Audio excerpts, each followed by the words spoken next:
Hello, everybody. Hi, this is Quina again. Welcome to episode number 22. Today, I just want to be a bit different and just want to talk on one article which appears in Forbes site and which is very interesting for few reasons, right? First up, Katina Stefanova is actually a CEO of investment firm, basically. And she wrote this very succinct article summing up, basically why Bitcoin should be an investment in every person's portfolio. And now the key thing is this. The title of the article is The Trade of the Decade, which is like, it's just perfect in this kind of markets, right, where we're seeing a lot of rates. And basically, she's arguing for betting on Bitcoin as the asset of the decade. And the interesting thing is because it appears in Forbes, so it's targeting people who are really rich and famous, really the upper class, really the top and the top, the billionaires basically in here it says, yeah. Now, just want to point out a few of the key points here. I'm not going to read through the whole article. You can read it yourself, but basically I just want to point out a few key points here. One is she basically thinks that an investment in the basket of the top crypto assets, largely Bitcoin, so not just Bitcoin, but a diversify of the top coins, has the best chance to deliver the most attractive risk-adjusted returns over the next 10 years. So it's definitely a long-term view compared to less controversial favorite, which is more traditional alternatives like Amazon stock, 10-year US Treasuries, apartments, so real estate in Manhattan, or other consensus longs. So basically, she's saying, you need to take a new world view of, really crypto and a diversified crypto, including the largely Bitcoin, will perform much better than the other traditional assets which we know today. So, it's taking a long-term view. So why is that? She basically she lays out four main points. First one is it is a macroeconomic hedge and holy grail portfolio asset. So basically you say in a world where all the assets are levered up, so basically a lot of all these assets, real estate, stocks, bonds, all have increased in the last 10 years, mainly because of the quantitative easing, which means plenty of printing of money that pump up the prices. Hard assets like cryptocurrencies and gold are really not levered. That means they're not basically pumped up by this kind of money, right? And so it is really uncorrelated. And what does that mean is because uncorrelated means that when in preparing for the upcoming financial crisis, which everyone talks about, right? It's going to happen soon, but no one knows exactly when. This is the one where, if everything goes down, the stocks and bonds and real estate goes down, you're very likely your hard assets like your silver and gold and crypto assets are not going to be affected as much, or, most likely it might even turn the other way around, where people go to quality assets, right? So this second point is blockchain is built on the premise of social scalability. So basically they're saying here is that when you entrust your money to a central party, a bank or a central bank, they basically will be misincentivized to protect, in their own interest and not in your own interest. And we have seen where basically a misaligned central bank may even protect itself by devalue your savings, right? Basically, that's what it means. The other one is blockchain technology enables financial inclusion without rent-seeking intermediaries. Here is where it says that what is so amazing about cryptocurrencies and this underlying technology is that they are able to have open, permissionless, and distributed ledger that anyone in the world can access and audit from anywhere, right? And just as an example of Bitcoin, you say unlike gold and the US dollars, Bitcoin works on weekends 24/7 and 365 days a year. It is not judgmental. It is not censorship resistant. It is trustless in that a trusted third party is not necessary to handle your assets. And in the sense that you do not have to trust the government to preserve your value. So, she just give a few examples here quickly, like Venezuela, the hyperinflation that, basically make their money like junk and cannot buy anything.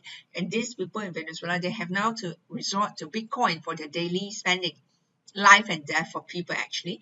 India decommissioning certain bills, arbitrarily wiping out the value of the currencies. What happens again? Black market of Bitcoin driving up the premium by 20% because Bitcoin is not allowed there, but black market, they resort to black market to buy this thing. And the last point is very interesting. Here she went on to do some estimates of what are the potential increase in Bitcoin, right?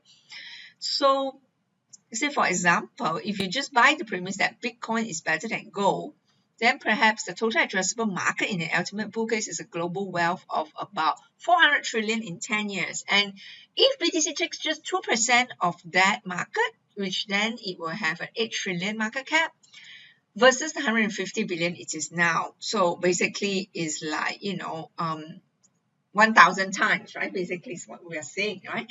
If you have something that can potentially 50x, you must have 98% conviction it's not going to happen for you to not put money in. Now, she's taking a very contrarian view to say this. So basically, she's saying, if you already know that something has the potential to go up by 50 times, you must be so sure, so almost 100% sure that it's not going to happen for you to just stand on the sidelines and do nothing. So basically she is saying you better be damn sure, right, that something that has potential will definitely not happen for you to stand on the side and do nothing and not regret about it in 10 years time. Yeah.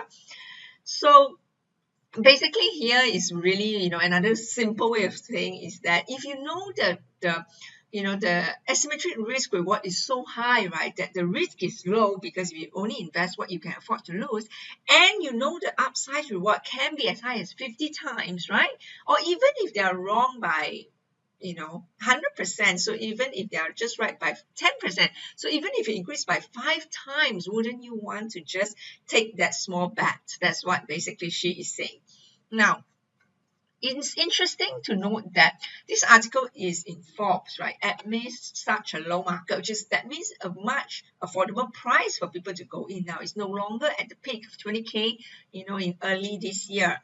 So it's almost back to pre-boom, the last boom in 2017, year end of 2017, where it actually boomed. So it's actually, very now current price of 4,300 is the 4,200 of the Bitcoin is pre-boom price already. So it's really, now is really the good time. If anyone is thinking, complaining they have missed the boat because 20K was too high, now is really the time to get in. All people who have bought in at that high, now is the time to buy low and average down the entry price. Now that's my opinion. Of course, I'm not investment advisor, but that's really what I think. And Forbes, right, just to give you a sense, now how many billionaires are there? Now, if every one of them, so Forbes estimated there are about 2,000 billionaires, right? Forbes has pinned out a record of 2,200 billionaires from 72 countries. So this is not even worldwide, but generally it's about 2,000. Let's just go with that. And this elite group is worth 9.1 trillion. So their total wealth is 9.1 trillion. This is as of end 2017. So let's just go with that as well. Now, and if we just do a very simple math, right, just assume that if 1% of their wealth, so, they read this article and, for them to have so much money, why not, right? And if they just bet a little bit of their money, which in this case, let's just say is 1%. This is an example, it's 1% of their 9.1 trillion. It is 90 billion. It's almost, it's more than half of today's market cap in total market cap of cryptocurrencies, right? And 90 billion is even more than the Bitcoin market cap today, which is about 73 billion. So can you imagine that just 1% of the billionaires' wealth, and this is just billionaire, right? We are not even talking about millionaires yet, yeah? Just billionaires, 1% of their wealth going to crypto market will actually almost double this total market cap. And in the case, if it all flows to Bitcoin, it basically would double the price from today. That's what it means there. So can you just see the possibility of this? And that's all I have, for today. And yeah, something food for thought, right? And would you bet a small bet, and that knowing potentially, and there is a chance, and it has happened before already, because we have seen $1 Bitcoin 10 years ago rising up to 20,000 in early this year. 10 years time, right? And if you tell people when it's $1 that it will go up to 20,000 times in 10 years ago, people will say you are crazy as well. So will you be called crazy and just bet a bit, or will you just stand at the sideline now knowing all this news? So yes, great. Thank you so much for watching, and I will see you tomorrow again. Thank you. Have a good